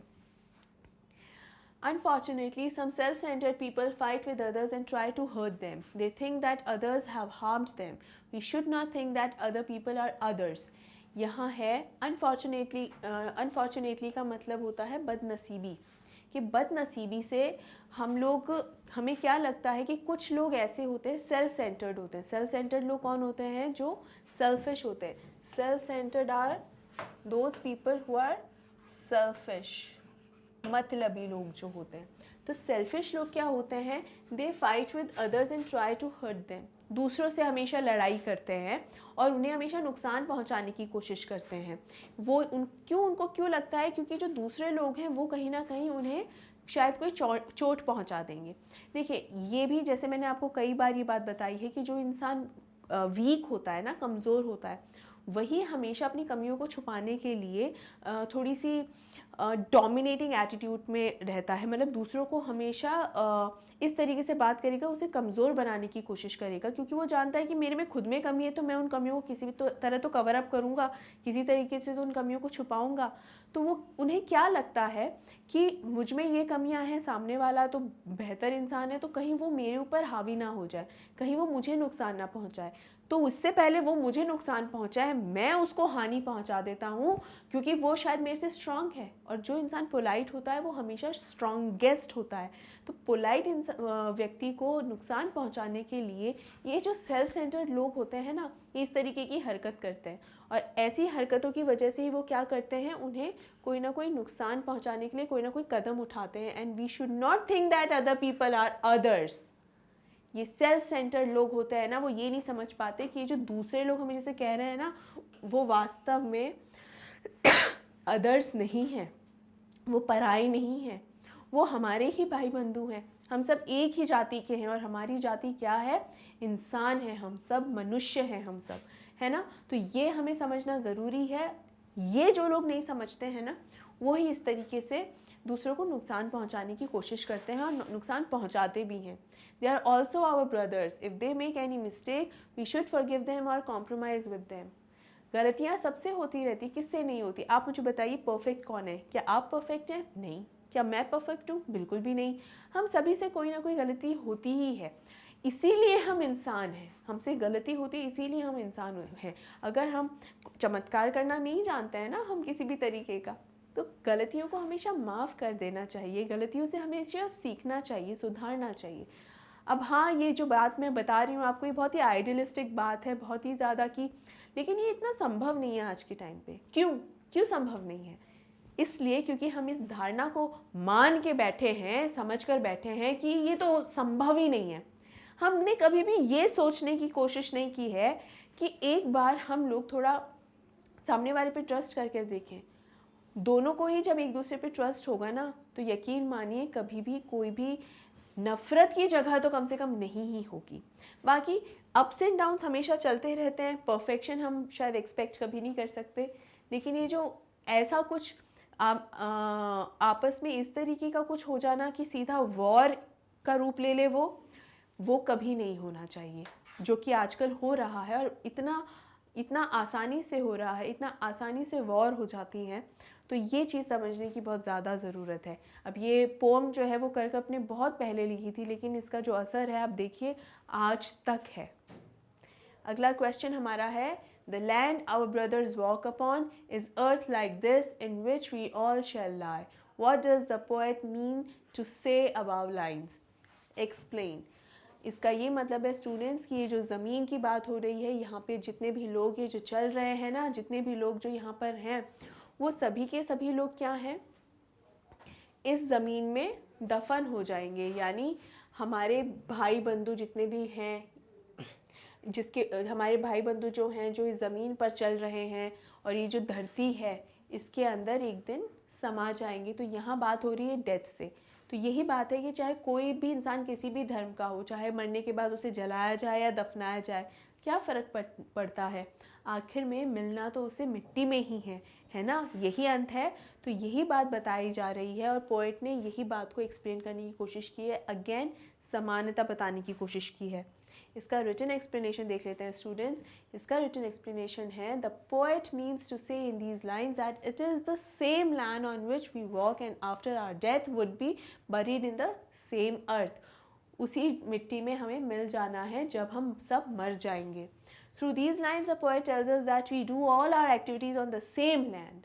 उसी ज़मीन पे हम हमारी सारे काम करते हैं, उसी ज़मीन पे हम खेती करते हैं, उसी ज़मीन से हम उस फसल को काटते हैं और उसी ज़मीन में हम दफन हो जाते हैं। We get food from this land only. हमारा जो खाना है ना वो इसी ज़मीन से आता है। किसी का भी खाना जो है आसमान से नहीं टपकता स्टूडेंट्स। अनाज जो है धरती ही तो पन पाती है, ठीक है, धरती ही है जहाँ पर हम सारी फसल उगाते हैं। खाने पीने का सब कुछ इसी में ही उगता है। कहीं पर फैक्ट्री में ऐसा नहीं बनता जब तक अनाज ही नहीं है। अनाज से चीज़ें बनती है फैक्ट्रीज़ में, अनाज फैक्ट्रीज़ में नहीं बनता है। तो उस ज़मीन में ही सब होता है और उसी में ही लास्ट में सबको मिल जाना होता है। We make our houses on this land and we get many other things from the same land. Then why do we say to some people to be others? जब इसी ज़मीन में ही सब कुछ होना है और हम सबके साथ तो सेम ही होना है, तो हम किसी को अदर्स कैसे कह सकते हैं कि वो दूसरे हैं, वो तो कोई और हैं या वो तो पराए हैं। ये हम कह ही कैसे सकते हैं, ये संभव कैसे हो रहा है। वो और हम एक ही तो हैं, यही ज़मीन से जुड़े हुए हैं। मैं भी इसी ज़मीन से जुड़ी हुई हूँ, आप भी इसी ज़मीन से जुड़े हुए हैं, हम सब इसी ज़मीन से जुड़े हुए हैं। तो ये अलग अलग का सवाल पैदा ही कैसे हो गया, ये तो होना ही नहीं चाहिए। No one is other. We live in the same house or universe as a family. कोई भी पराया नहीं है, कोई भी दूसरा नहीं है। हम सब एक ही घर में, एक ही यूनिवर्स, एक ही परिवार की तरह रहते हैं। अब यहाँ पर स्टूडेंट्स जो हाउस है ना उसे यूनिवर्स कहा गया है। यूनिवर्स क्या होता है, ब्रह्मांड। तो ये पूरा ब्रह्मांड जो है वो हमारा एक घर है और हम सब जो है ना इस धरती पे जितने भी लोग हैं हम सब एक परिवार हैं। तो यहाँ पर यही बताया गया है कि ये अलग अलग नहीं है, ये एक ही परिवार है, एक ही घर है, जिसे कुछ सेल्फ सेंटर्ड और कुछ मतलबी लोगों ने अलग अलग कर दिया है और बांट दिया है। Then why do we create discrimination against some people? Why do we fight with our brothers? It is all because of our greed to get more wealth and power. जब हम सब जानते हैं कि सब एक समान है, सबकी इमोशंस सेम है और मिट्टी में मिल जाना है, ये बात कोई नई तो बात पता नहीं चल रही है, तो सबको पता ही है। लेकिन फिर भी ये नफ़रत क्यों है, फिर भी ये लड़ाई झगड़े क्यों हैं? क्योंकि हमें बहुत ज़्यादा धन धान्य चाहिए और बहुत ज़्यादा ताकत चाहिए, पावर चाहिए। पावर की जो भूख होती है ना कि मेरे अंडर है सब लोग, वो अलग ही होती है। एक तरीके से एडिक्शन होता है, ये नशा होता है, ये पावर का, पैसे का, इन सब का एक नशा ही होता है। तो ये जो कुछ लोग हैं ना जिन्हें ये सब चाहिए, जो लोग इतने ग्रीडी हैं, लालची हैं, किस चीज़ की ग्रीडी हैं, वेल्थ एंड पावर। तो जो इस चीज़ के लालची लोग हैं ना, ऐसे लालची और ऐसे सेल्फिश लोग जो है ना, उन्हीं की वजह से ये भेदभाव शुरू है। And we want to have more wealth and power than others. In pursuit to fulfill this desire, we fight with others and hurt them. इसी चाहत में कि हमें और पैसा मिलेगा, हमें और ज़्यादा पावर मिल जाएगी और हम दूसरों से ज़्यादा बेहतर, उनसे स्ट्रांग हो जाएंगे, उनसे ज़्यादा अमीर हो जाएंगे, उनसे ज़्यादा पावरफुल हो जाएंगे। यही सब जब हम देखने लगते हैं ना तो क्या हो जाता है, हम एक दूसरे से लड़ने लग जाते हैं। यहाँ फाइट करने का मतलब हाथापाई वाली फाइट नहीं है, एक किस्म का कंपटीशन भी है। और ये कंपटीशन की वजह से ही धीरे धीरे ये जो एक तो होता है हेल्दी कंपटीशन जिसका अंत भी बहुत अच्छा होता है, और ये कंपटीशन जो है वो एक तरीके का ऐसा मुकाबला है, ऐसी प्रतियोगिता एक है जिसके अंदर सिर्फ इंसान को जीतना ही होता है। उसको ये है कि मुझे बस जीतना ही है, क्योंकि इतना ज़्यादा वो चाहत होती है वेल्थ एंड पावर की कि हम ये भूल जाते हैं कि हम एक्चुअल में जो जो चीज़ जीतना चाह रहे हैं उसके चक्कर में कितना कुछ हमने खो दिया है। तो हम हमारी ह्यूमैनिटी खो देते हैं, सबसे पहले हम हमारे इमोशंस खो देते हैं, वी डोंट रियलाइज। तो बेसिकली इस तरीके के कॉम्पिटिशन्स में, इस तरह की फ़ाइट में जो जीतता है ना वो सबसे बड़ा लूज़र होता है, क्योंकि उसने इतना सब कुछ लूज़ कर दिया होता है जिसका उसे एहसास तक नहीं होता। और इसीलिए जो है धीरे धीरे ये किस में तब्दील हो रहा है, वॉर्स में। The poet also tells us that one day all of us have to die. Nothing would remain ours. We will have to leave all things on the same earth. At last we all will be buried in the same earth. अब ये सबसे बढ़िया बात यहाँ पर कही गई है, बहुत ही अच्छी बात है कि हम सब, और ये सुना भी होगा आपने कई बार, बस एक तरीके से रिविजन ही होगा ये आपका, कि हम जो सोचते हैं ना पावर पैसे की जो बात अभी हम कर रहे थे, हमें लगता है कि ये बस हमें मिल जाएगा फिर तो हमारी लाइफ एकदम सॉर्टेड है, कितनी अच्छी लाइफ हो जाएगी। But what is the end? अंत क्या है इन सब चीज़ों का? अंत तो डेथ ही है। डेथ तो एक अल्टीमेट ट्रूथ है, एकदम अंतिम सत्य है, उसको वो तो अटल है, उसको तो आप बिल्कुल हिला भी नहीं सकते। तो जब डेथ ही हो जाएगी तो आप ये सारी चीज़ें तो अपने साथ लेकर नहीं जा सकते हो ना। आपकी पावर यहीं की यहीं रह जाएगी, आपकी जो वेल्थ है वो यहीं की यहीं रह जाएगी, और क्या ही है जो आप अपने साथ ले जा सकते हो। तो जब ये ले जा ही नहीं सकते तो किस बात के लिए आप क्या कंपटीशन कर रहे हो? अगर आपको हमेशा अमर ही रहना है ना, तो देखिए ये जो कर्कप हैं, जेम्स हेरल्ड कर्कप या और भी बहुत सारे ऐसे राइटर्स या इस तरीके के लोग जो आज के दिन ज़िंदा नहीं हैं, जो मर चुके हैं, लेकिन उनका नाम आज भी ज़िंदा है। ऐसे कितने ही लोग हैं, जैसे लता मंगेशकर, वो आज के दिन नहीं रही, लेकिन वो हमेशा फिर भी लोगों की यादों में ज़िंदा रहेंगी, और हर व्यक्ति उन्हें हमेशा एक रिस्पेक्ट की नज़र से देखेगा, क्योंकि उन्होंने खुद का नाम तो किया ही किया, अपने देश का नाम पूरी दुनिया में कितना ज़्यादा ऊंचा किया है ना। तो ये अगर किसी को अमर ही होना है तो इस तरीके से अमर हो, किसी को अमीर होना है तो इसी तरीके से अमीर हो कि जहाँ पैसे की बात नहीं आ रही, पैसे दौलत शौहरत की बात नहीं आ रही, जो एक सम्मान उन्होंने पाया है, जो एक ख्याति उन्होंने पाई है, वो ही सबसे बड़ी पावर है और वही सबसे बड़ी वेल्थ है। तो अगर ऐसा कुछ मिले तब तो समझ में आता है, अदरवाइज मटेरियलिस्टिक चीज़ों को पाकर आप कभी भी बहुत आगे नहीं बढ़ सकते, वॉर में ही आप बस एंट्री ले सकते हो। आई होप स्टूडेंट्स यहाँ तक आपको अच्छे से एक्सप्लेनेशन समझ में आ गया होगा। हम अब आगे बढ़ते हैं और हमारे क्वेश्चन नंबर 3 की ओर आते हैं, जो कि है beneath apparent differences of lands, races and uniforms there lies the same body, the human body. Comment, इसका मतलब है उन यूनिफॉर्म से, उन कपड़ों से जो इस पोएम में बताया गया है कि सबकी यूनिफॉर्म्स जो होती हैं वो भले ही अलग अलग हो, लेकिन उन यूनिफॉर्म्स को जिन लोगों ने पहना होता है, वो जो बॉडीज़ होती हैं वो सेम होती हैं। तो इसी के बारे में बताया कि ये बहुत ही क्लियरली डिफरेंसेस जो है ना वो दिखाई देते हैं। एपरेंट का मतलब होता है बिल्कुल सामने ही, आपको जो प्रत्यक्ष समझ में आ रहा है कि हाँ ये डिफरेंस तो है ही है। तो ये कि beneath apparent differences of lands, races and uniforms, किस किस से डिफरेंस है? एक तो यूनिफॉर्म्स है, लैंड्स है, रेसेस है, ज़मीन हो गई, और आप किस रेस से आते हो वो सब है। If it all lies in the same body, the human body, तो ये आपसे इसी बारे में पूछा गया है कि डिफरेंसेस जो है वो आपको क्लियरली दिखाई देते हैं और एक ही बॉडी के अंदर है, बट वो the body is the same. तो इस पर आपको अपनी टिप्पणियाँ देनी है। तो ये देखिए रिटन एक्सप्लेनेशन है कि no doubt geography, religious, cultures and races divide lands and people. These divisions lead to conflicts and wars. Such man-made differences pollute the minds of people. अब देखिए इस बात में तो कोई दो राय ही नहीं है कि लोग जो अलग अलग जगह से आते हैं, ज्योग्राफी का मतलब है अलग अलग जगह से आते हैं, उनका रिलीजन अलग हो जाता है, कल्चर एकदम अलग हो जाता है, अलग अलग रेस से, अलग अलग रंग रूप के वो होते हैं। लेकिन चूंकि ये बॉर्डर्स और सरहदें बनी हुई हैं ना, इस वजह से हम उनको एकदम अलग थलग मानते हैं कि वो तो हमसे परे हैं। अगर ये बॉर्डर्स नहीं होते ना, तो क्या आप एक चीज़ मानिए, एक ही देश के लोग होते हैं, वो एक ही देश के लोगों में क्या अलग अलग रंग नहीं होते? वो, लेकिन हम उनको भी अलग मान के चलते हैं। तो क्यों अलग अलग मानना है उनको? क्योंकि ये सब हमारे दिमाग की धारणाएं हैं और ये सभी क्या है, मैन मेड डिफरेंसेस हैं, जिन्होंने हमारे दिमाग को एकदम क्या किया हुआ है, पल्यूट किया हुआ है, एकदम एक तरीके से डैमेज ही कर दिया, पल्यूट भी नहीं, डैमेज ही कर दिया है। तो ये भी हमको बहुत ज़्यादा अंडरस्टैंड करना है, ये हमको समझना है कि ऐसा कुछ नहीं है। अलग अलग जगह पे रह रहे हैं तो क्या है, वो अलग नहीं है, they are not others. Wars and conflicts defile the earth which is ours. Defile का मतलब क्या होता है? Defile का ये वर्ड आपके पोम में यूज़ हुआ है स्टूडेंट्स, इसका मतलब होता है pollute, dirty, ठीक है, यानी खराब कर देना है। तो pollute या dirty, defile का मतलब यही होता है।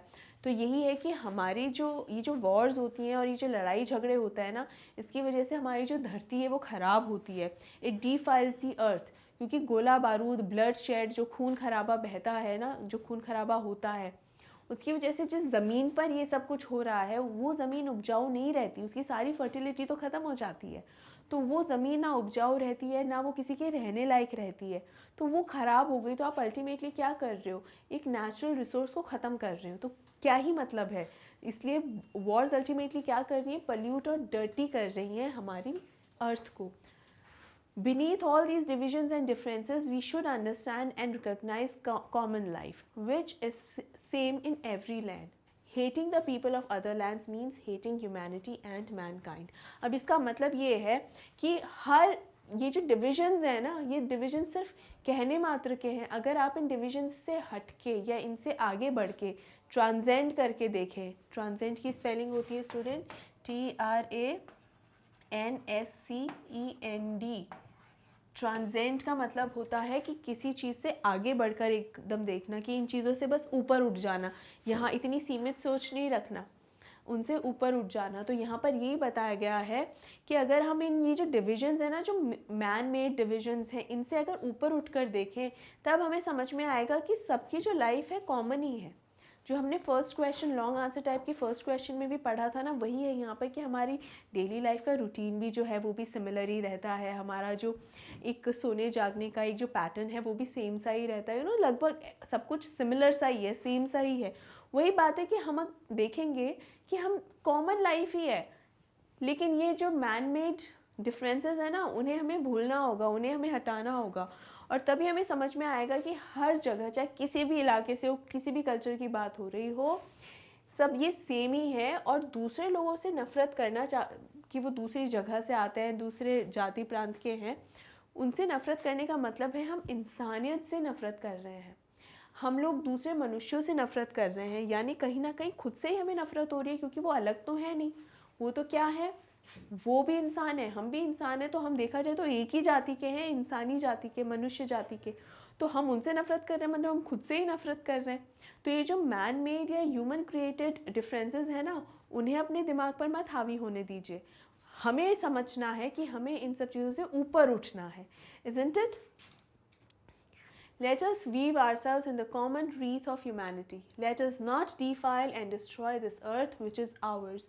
यानी हम सभी लोगों को ये समझना है कि एक साथ रहना कितना इम्पॉर्टेंट है। और हमें एक ही जो ये बात बताई गई कि जिस तरीके से एक ही उसमें धागे में पिरोकर, अगर हम इंसानियत के धागे में पिरोकर अगर हम सब रहें, तो हम ज़्यादा बेहतर जीवन जी सकते हैं। और यही एक बहुत बढ़िया तरीका भी बनेगा कि हम जो है इस धरती को किसी भी तरह डिस्ट्रॉय नहीं करेंगे, इसको पॉल्यूट नहीं करेंगे। And let us understand once for all that all divisions of men are only superficial. The same soul runs through all men. The same heart throbs in all the heart of men. इसका मतलब है कि हमें एक ही बार में अब बस हम ये समझ लें कि जो जितने भी जो ये डिफरेंसेस हैं ना, जो डिविजन्स हैं, विभाजन जो ये हैं, वो सारे सुपरफिशियल है, बाहरी हैं, कोई भी असली नहीं है। ये सब कुछ नकली है, ये सुपरफिशियल नकली है, असली नहीं है। और सबके अंदर एक ही सोल है, सबके अंदर आत्मा है, कोई बिना आत्मा का कोई भी व्यक्ति नहीं, सबके अंदर एक सोल है। और सबके अंदर एक ही दिल है, जो थ्रोब मतलब धड़कना। तो यहाँ पर मतलब है कि सबके पास एक ही दिल होता है, और वो एक इंसानी दिल ही होता है, अलग अलग नहीं होता कि किसी की यहाँ पर तो दिल रखा हुआ है, किसी के पत्थर रखा हुआ है, ऐसा नहीं होता। सबके सीने में दिल ही होता है, धड़कता है और फंक्शनिंग उसकी एक ही होती है। तो ये भी हमें अंडरस्टैंड कर लेना है स्टूडेंट्स, एंड आई होप आपको ये आंसर अच्छे से समझ में आ गया होगा। तो स्टूडेंट्स, ये आंसर बहुत ही इजी और सिंपल है, और अभी तक हमने जितना भी समझा है ना, उसमें मेन आइडिया यही है कि they are no others, everyone are alike, all of us are alike. उसके अलग अलग चीज़ें समझाई हैं पोएट ने, वो आपको ध्यान रखनी है। कीवर्ड्स और की पॉइंट्स पे अच्छे से ध्यान रखें, किसी को भी मिस नहीं करना है। ओके, आई होप ये सभी आंसर्स आपको अब क्लियर हो चुके होंगे। और यहाँ पर हमारा ये वीडियो एंड होता है स्टूडेंट्स, और आखिर में मैं आपको ये बता दूँ कि मैग्नेट ब्रेन्स आपको हाई क्वालिटी एजुकेशन के साथ साथ प्रोवाइड करवाता है ये सभी top courses. CBSE, UP, Bihar, MP board यानी सीबीएसई बोर्ड हो या स्टेट बोर्ड्स हो, इन सभी के कोर्सेज आपके लिए अवेलेबल हैं। इसके अलावा एनटीएससी, ओलंपियाड, सीयूईटी और स्पोकन इंग्लिश क्लासेस भी अब आप लोगों के लिए अवेलेबल हैं, वो भी एकदम फ्री ऑफ कॉस्ट, मतलब कुछ भी पे नहीं करना है आपको। उसके अलावा क्लास 7 से लेकर क्लास 12 तक के भी सभी जो कोर्सेज़ हैं आप लोगों के लिए अवेलेबल हैं, तो आपको इस अपॉर्चुनिटी को मिस बिल्कुल भी नहीं होने देना है। ई नोट्स और ई बुक्स के अगर आपको चाहिए तो उसके लिंक्स आपको डिस्क्रिप्शन बॉक्स में दिए गए हैं, आप बिल्कुल चेक कर सकते हैं। और आप वीडियोस को www.magnetbrains.com पर भी पा सकते हैं, वहाँ पर भी आपको सभी के सभी वीडियोस मिल जाएंगे। उसके अलावा आपको हमें फॉलो करना है इंस्टाग्राम, टेलीग्राम, फेसबुक और ट्विटर पे, क्योंकि वहाँ मिलती हैं आपको सभी की सभी लेटेस्ट अपडेट्स। और अब आपको इस वीडियो में को लाइक तो करना ही है, ज़्यादा से ज़्यादा शेयर भी करना है, और अगर आपको कोई भी डाउट है, किसी भी किस्म का डाउट है इस पोम को लेकर, तो कमेंट सेक्शन में मुझसे अपने डाउट्स पूछ लेने हैं, आई विल डेफिनेटली आंसर। और सबसे ज़रूरी बात कि अगर आपने अभी तक मैग्नेट ब्रेन्स हिंदी को सब्सक्राइब नहीं किया है तो अभी और इसी वक्त इसे सब्सक्राइब कीजिए स्टूडेंट्स। अपनी तैयारी मेरे साथ एकदम पक्की रखिए, अपना ध्यान रखिए। Take care, see you soon and thank you so much.